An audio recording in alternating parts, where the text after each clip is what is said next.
Hello and welcome. I'm Alex Proimos, Head of Institutional Content and Investment Magazine, and this is Market Narratives. This show is a series of unorthodox conversations with thought leaders influencing the world of fiduciary investors. For more related insights and analysis, please remember to check out our website, investmentmagazine.com.au, and subscribe for a free email. And with that, please enjoy this week's episode.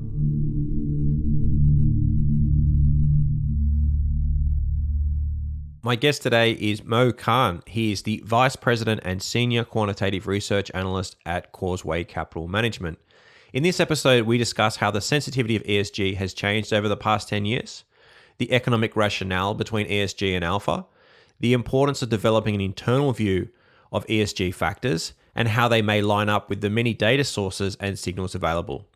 We also look at how ESG differs at the stock level versus integration at the portfolio level, how ESG integration can be sometimes viewed as an alternative to negative screens.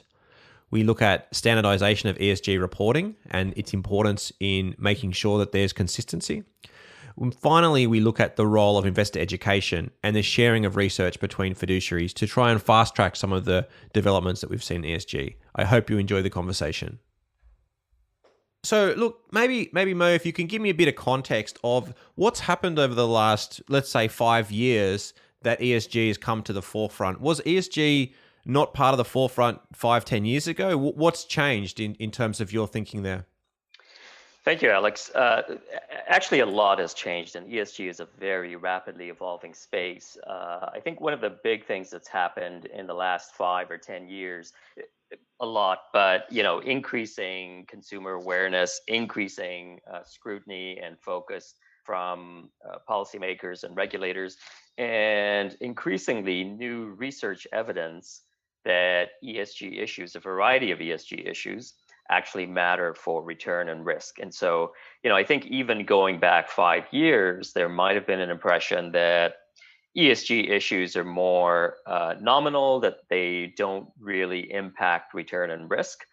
From there, I think we moved to sort of the sense that ESG issues might have an impact on risk, and particularly thinking about headline risk. And I think with more research evidence, there's now an increasing belief that ESG issues matter for both return and risk, and therefore very relevant for fiduciary investors. Is the evolution also because when ESG was seen historically, it was more of a screen and a negative screen that people look to take out particular stocks that were problematic, and now we're actually drilling down into the particular factors within companies that are problematic and looking more deeply? That's certainly part of it. And you're right that, these negative screens as socially responsible screens have been around for quite a while. And that might have fed this perception that ESG issues are sort of limited to the left tail of outcomes and are risk relevant, but maybe not so much alpha relevant. A lot of the issues, there are many issues that we're beginning to understand more clearly, that their risk and return impact, their return impact in particular, is increasingly coming into focus. If you think about climate change, 10, 15 years ago, this was certainly not, the transition and physical risks and opportunities from climate change certainly were not very well understood. Now we have this increasing push towards low carbon mobility. You can see, in the UK, for example, expected to ban the sale of petrol vehicles from 2030, opportunities for developing new technologies in electric vehicles, in batteries, and storage, energy storage, renewable technologies. All of this has happened. A lot of this is very recent. And so I think it's just a matter of, one, increasing awareness, increasing understanding, and also, frankly, just many of these impacts are, either the issues are new, as with climate change, and so we're beginning to see the impact, or there is just heightened sensitivity around issues. If we think about, social issues, maybe a company experiencing or alleged to have some unfair labor practices. In the past, analysts might look at that and say, well, there would be limited impact, and that would depend on if there's some maybe litigation by employees, and we expect the award to be fairly low. Now, the impact transmission mechanism is very different. If the same thing is alleged at a company, it might, if it's part of a long supply chain, it supplies, let's say, an electronics manufacturer, that manufacturer might suspend the supplier for a while until these issues are resolved. If the company is in fashion, it might, with the accelerated news cycle, with the availability of social media, that the company could that brand could very quickly lose cachet and lose customers overnight. So I think the return and risk impacts, uh, there are different transmission mechanisms. There are that have, and a lot of these issues are both either new or there's increased heightened sensitivity around them. So, when you think about the heightened sensitivity about some of the negative factors, how much do you think ESG is now sort of almost bifurcated in the sense that you've got these negative screens for poor labor practices, climate related risks versus the positive parts which are moving into new technologies around batteries, around new energy, new biotechnology. How do you think about that piece? As we think about ESG and potentially alpha, is the focus more on the positive, the right tail, the wins because there's this tailwind coming behind some of these ESG factors, or do we think about it avoiding or cutting out the negative left tail? It's a combination. So when you look at some of the research that's been conducted by myself and others, if these really have an impact on the entire cross section of firms. And so when we develop, for example, measures or ESG ratings, there's variation in the cross section. And we can look at, for example, one piece of evidence would be looking at the return differential between companies with the strongest ESG characteristics versus companies with the poorest ESG characteristics. In my research, these scores are sector neutral. And so it's not, any result is not being driven by a particular sector tilt. For example, it's not being driven by tilting towards technology companies that have tailwinds in that sense. And so it's sector relative, the scores, and we can look at the performance differential between the best and the worst.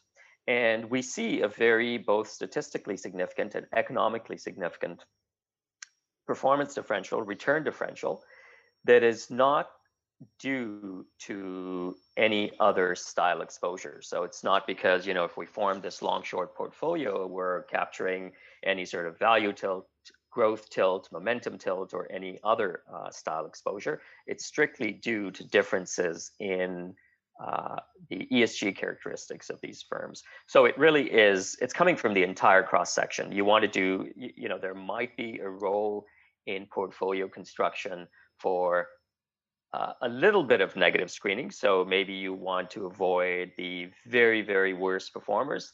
But then you can use the entire cross section to form the portfolio. And obviously, you'd be overweight the best and underweight the others without resorting to negative screening.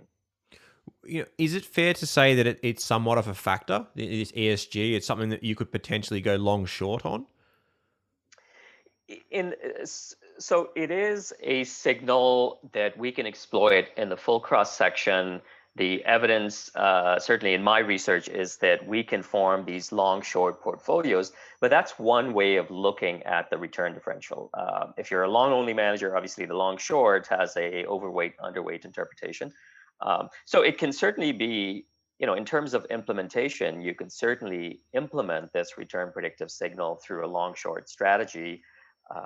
You can also implement it in other ways. If you have a benchmark relative to which your assets are managed, and you're overweight the best stocks, there might be, there might be a way to implement it in that way as well. When you think about the range of fiduciaries have got different trustee boards, different corporate directors that help them and guide them. How do you make sure that as a portfolio manager, you think about their particular issues and then map them to a portfolio, given that so many funds have very different ways of looking at particular issues around labor rights and so forth? How do you, as a quantitative manager, think about that issue? Yeah, that's a great question. So we look at the issues that we emphasize in our ESG metrics are those that some of the more prominent issues. Um, In the social pillar, we see increasingly an emphasis on modern slavery risks within the supply chain and within a company's operations. And so that's been an area of focus where we've constructed new metrics to really more accurately measure companies' exposures to those risks. And that's something that asset owners are increasingly, it's a key issue for them. In the environmental pillar, climate change, transition and physical risks are very important. Water intensities, waste intensities, these are important. And so we tend to place a heavier emphasis on them. And we share very in detail the research with asset owners. They have a very clear understanding of the factors that are emphasized in our models and are able to look at the resulting portfolio to see the names in that portfolio and whether or not it conforms with sort of their intuition and their priors about what they would expect, the types of names they would expect to be good ESG companies. Mhm. As you think about, obviously, building your portfolio, data is a big part of that, and there are evidently data challenges with everything we do. Even in just traditional finance outside of ESG. But as you start to get into the nuance of ESG factors, even within climate change, there's so many different factors to look at. Even if you just picked out exposure to water, that's very challenging. Exposures to different labor rights, very challenging. How do you think about creating an ordinal structure around the data that you use to then build the portfolio? Yes, data certainly challenges with the data, with the ESG data. A very common finding is that there is disagreement between different ESG ratings providers. As you mentioned, this disagreement, in a sense, in ratings or heterogeneity of views is very common in finance. It's common also to other, if you think of other style factors such as quality. What does quality mean? Quality means different things to different managers, to different fund providers. And if you look at different portfolios, quality portfolios, they would not be a 100% overlap in terms of the names they hold. There might be low correlation in the returns. Is quality about profitability? Is it about the quality of the earnings and their persistence? Is it about the profit growth, profit stability, capital structure? Is it about payout or investment, or some combination thereof? So, heterogeneity in views or in measurement of other factors and signals is very common in finance. It's not limited to ESG. The second point that I would make is that this disagreement between ratings providers does not imply that the ratings are wrong. Uh, because ESG is, it's sort of an umbrella term for a multitude of issues. And so any ESG perspective, view, or rating is really multidimensional. And there you would expect disagreements between different ratings providers because the fact their scope might be different, the methodologies that they employ might be different, they might place different weight on different issues, which was part of your question. And so these ratings could be right, but they're just a different perspective on the ratings. And so it might be useful to combine these different ratings to get sort of a more comprehensive view. And then the third point that I'd make is actually with these ratings disagreements, there is a source of opportunity then for active investors to deploy their own insights to maybe construct better and more accurate metrics. The other question is there's so much data, there's so many signals, there's so many issues. What do we look at? What do we focus on? What do we emphasize when we're constructing these metrics quantitatively?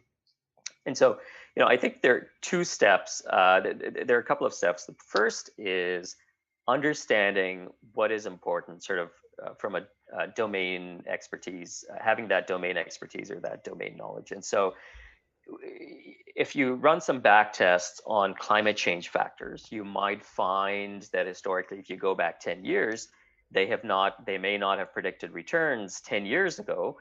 They might do so increasingly, but there might be some factors where you do not see return predictability. But then if you have the sense, based on your knowledge of the ESG space, that there are regulations coming, there's increasing consumer awareness, and you might think as a portfolio manager, hey, these are actually factors that I want, my portfolio to have some resilience to, because I think they're going to matter increasingly. Or if they're favorable, then I want to have exposure to these factors because I think they're going to matter increasingly going forward. So there's a role for that. The other, I think, technique that one can use is really modern machine learning techniques and statistical learning techniques, where we can have, an array of signals, and we can use these techniques to parse out what might be more relevant, what we should emphasize more. And so essentially, there's a selection element there. We can use that either to select, or if we prefer to rely on domain expertise to select the factors, then there is a role even beyond that for sort of compressing the space of signals that we're looking at using dimension reduction techniques. Ultimately, what we want is we want to select the factors that are going to perform well out of sample, and to construct a model that's going to perform well out of sample. So, ultimately, in terms of factor selection, I would say those are the two key themes. One is domain expertise, and the other is modern machine learning techniques.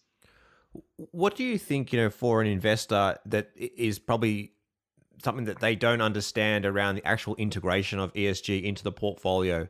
Obviously there's many different factors that you've talked about and the dimensions you need to pull down. What is something that you, maybe in terms of your conversations with investors, that they haven't really understood in terms of their level of implementing what they would like to see from an ESG perspective to what actually is available in terms of capturing those characteristics in their portfolio? I think there is, there might be some dissatisfaction on the part of some investors with some of the third-party ESG ratings. But I think there is an understanding that there are limitations, that they're imperfect, but they're still viable for use. In terms of integration, there are many pieces. One is the data, the raw data. The other is constructing the signals, constructing a model. And there I think you want to have, for a manager, I think it's useful to have their own view and sort of proprietary metrics.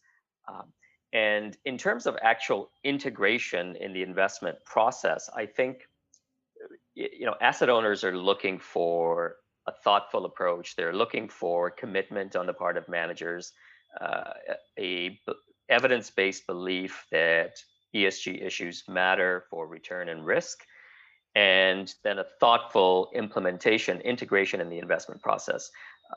Are your analysts trained on these issues? Are they, for example, do you share the research evidence with them? Is there robust discussion internally among the analysts about these issues and how they may or may not be relevant and material? Have you built tools internally to facilitate integration of ESG issues in the investment process?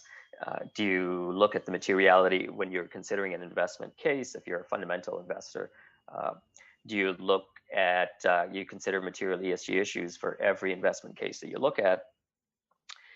So the tools are important. And then the third is there alignment on the part of analysts? So do you have some way to hold them accountable for integration of ESG issues? It might be part of their performance assessment. Do you assess them on their adherence to implementation and integration procedures? So I think it's a discussion with asset owners. There is clearly an interest on their part to understand, different managers have different integration approaches. They might use different data. Some might conduct research internally, some might rely on external research. And I think it's ongoing sort of discussion with asset owners for them to understand what each manager is doing, to understand what the advantages and disadvantages of different approaches might be, and ultimately to get a sense of what works best for them in terms of, and I think what their primary interest is, number one, in alpha, and number two, in sort of exposure, controlling exposures to ESG issues that they care about. To dig deeper into that, I'm curious around how do you think about, at an individual stock level, some of the ESG alpha opportunities versus then building this into a portfolio and thinking about the ESG, overlay across that full portfolio. Because obviously for fiduciaries, they still have return targets and risk targets. So while you still need to break down individual companies, you need to think about them as a portfolio and think about all the different ESG interactions within the portfolio. How do you then separate that as part of the process? Yes. So as a quantitative investor, it begins with an understanding of how the ESG issues impact return and risk at the company level. And so we would, for example, think about each sector, think about how these issues might impact a company. But then you also have to, once you've developed this intuition, you also have to step back and say, all right, how do I quantify this now in a systematic way such that I can then develop a score for every single company that I'm looking at. And it could be, obviously in other areas of finance, we're familiar with, if we're thinking about the risk of a company, we're just thinking of its CAPM beta. And we have the intuition that, how does a company, how do its stock returns move with the market? And then we have a way to estimate that beta for every firm. So we can do this with ESG issues, ESG signals. We develop the intuition at the company level, but then as quantitative investors, we can take a step back and systematically develop a formula, a methodology to estimate these scores or exposures for every company in the cross section. And then and then you can apply standard portfolio construction techniques. You're right. The number one goal, the number one objective for fiduciary investors is alpha. And that is what, when we're constructing, at least at Causeway, constructing ESG scores, that is front of mind. That's what we're looking for ultimately as investors, as fiduciary investors. And so if it is related to alpha, then as part of a quantitative investment process, you can combine this. It can be part of the alpha engine, it can be part of the alpha model, and you can combine it with a traditional multi-factor model. You can also incorporate that same score as a constraint, and you can do both if you're trying to achieve a certain tilt. And in a fundamental investment process, you can use the insights from that model. You can have a score for every firm in the cross section. If you're looking at a specific company, you can say, all right, how does this rank within its sector? How does it rank within its region? And you can use that as an input into developing sort of this holistic view of the investment case, where ultimately what matters is the alpha, is the return performance. Can I just dig into the alpha performance? If you look at the E, S, and G individually, there was a lot of focus for a long period on G, the governance space. How much do you see the G as being correlated to what you then see as good performance from a social metric and from a environmental metric? Is G still the strong part, or are they equally divided in terms of their the risk loading on the factor? Yes, governance has always been important to investors, as you point out, traditionally. And there are a couple of developments. One is new ways of thinking about governance for global investors and what is relevant for global investors. Historically, I think we've sort of viewed governance from a very US, UK centric perspective. And obviously, for global investors, there are different challenges and different issues, so different factors that they would need to consider even in governance. Comparing governance to environmental and social issues, governance is still the strongest piece, but it's less than half. And so it's greater than a third, but less than a half.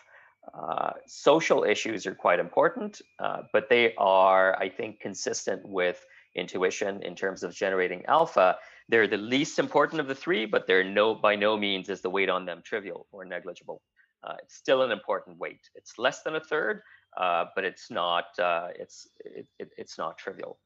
And so that's roughly the rank ordering. Governance the most important, but a bit over one third. Environmental, roughly in the middle there, and social issues less important than governance and environmental, but non-trivial weight. When you think about the weightings for this, obviously data is important. One part we didn't discuss when we were talking about it is the disclosure reporting standards that we see, and they're very different around the world. How do you think about when you're looking at a portfolio, a global portfolio, for example, how do you then try to adjust for different disclosure and reporting standards? That is that is another challenge, as you point out, and companies.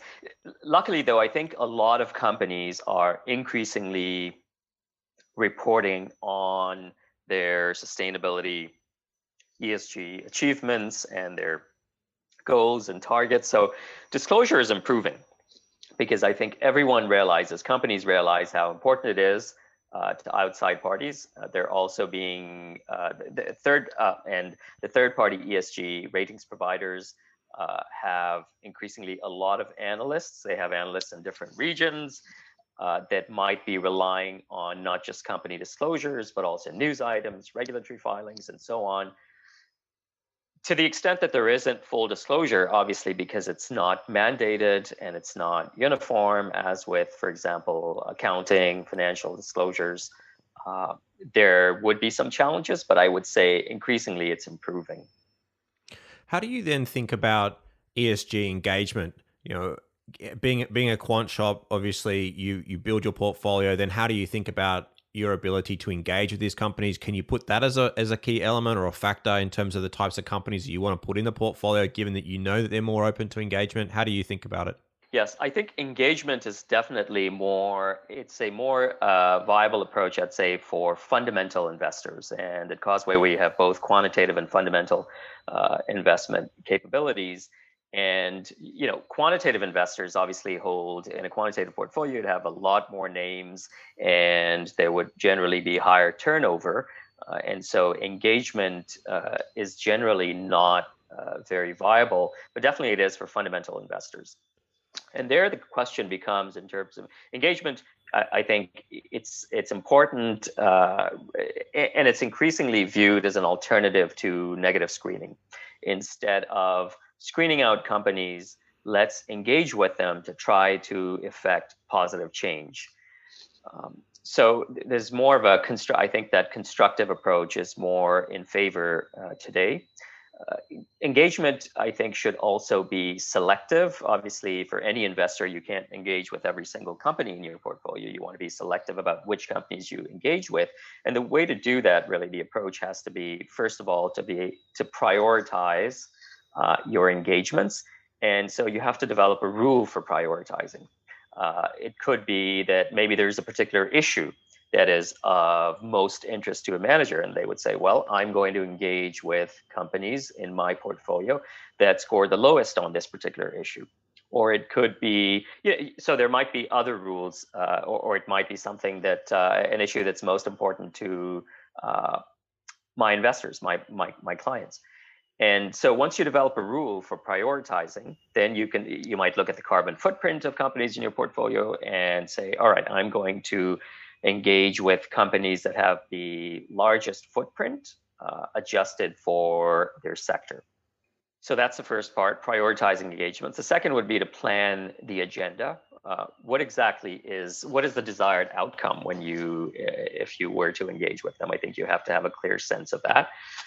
Also have clarity around what are the facts of the matter, what are the metrics that the company uses, and what are their goals? Are those appropriate? Could they be more aggressive? And then once you've planned the agenda and you actually engage, then I think you want to have a record, a log of the interactions. You want to monitor sort of the ongoing discussion. And at the very end, I think this is something that could feed into how the position is sized. It might ultimately have some input in that sense into the buy, sells, or trim decision. Let's move to education. And all institutional investors seem to have their own ESG analysts or head of ESG, and it's similar around the world. Is there some way that maybe investors and managers can also work together a bit more? It still feels a bit piecemeal in terms of the way each of them looks at it and the different elements that are important to them. Do you think about a way for investors to maybe share ideas around how they approach ESG to actually get more progress? You're absolutely right. Uh, that coordination, that sharing of ideas is critical. Managers with investors, asset owners with investment consultants. I think all of them working together and sharing what they've learned and their approach and what works best. That's critical. And there's been a lot of that. We've done a lot of that at Causeway. We regularly do that, where we share our research, our findings, and our approach with investors, with consultants, and likewise we listen in on presentations by consultants when they describe their approach. A lot of this for a lot of companies, for a lot of firms, a lot of investors, this space is still new. There's a lot to learn, and we're all in this shared journey. And I think this idea exchange and education plays a very important part in sort of moving this space forward. So I want to take it back to where we sort of started around ESG and alpha. How do you think about the longevity of alpha, right? Alpha as a concept is obviously always there for institutional investors. The challenge is trying to find it and also find it from a long-term perspective. How do you think about ESG and alpha having, a continual ability for investors to capture it, particularly as more and more people are moving down that path, right? Is the inefficiency that you're looking for going to remain, or we just have to keep looking in different ways to capture alpha? So at the moment, there is, based on the research, there is very significant evidence of alpha. It's both economically significant, the magnitude is large, and it's statistically significant. We have seen that this alpha has become increasingly important over the last few years. And given the general direction of ESG, the ESG space, I think it's going to continue to be important for the foreseeable future. It's going to be very important. Lots of new developments that are going to have an implication for return and risk. Is this a durable source of alpha? And what happens as obviously, over time? I think there are a lot of durable sources of alpha, durable sources of compensated risk and return. If you look at the other style factors, if you look at the traditional style factors, a lot of them were discovered a long time ago and continue to have efficacy. It's difficult to forecast precisely how, but what I would say is that there's no reason to believe that this alpha opportunity is going to disappear in the near future. Do you feel that the alpha opportunity may evolve in terms of becoming more nuanced? Like we saw historically. Let's say you go back 50 years when there was a lot of active managers, alpha was there, but passive has sort of taken away a lot of those opportunities. Do you see there an evolution in terms of, to find alpha in this sector, you need to be much more specific in the types of stocks that you pick?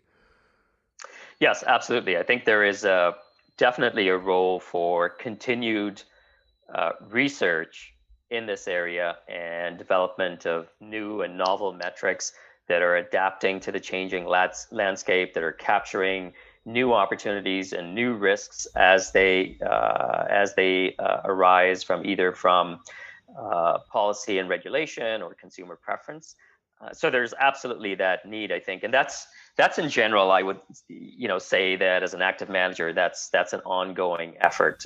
Is the research, and you constantly want to be at the cutting edge, developing and refining your metrics, developing new ones, and in order to sustain that advantage and to be able to have that alpha potential. Mhm. All right, that's a great place to leave it. Thank you very much for your time today, Mo. Thank you very much, Alex. Thank you for joining us. All views expressed on this podcast are subject to change and do not necessarily reflect the views of Connexus Financial. This podcast is for educational purposes only and should not be relied upon as investment advice.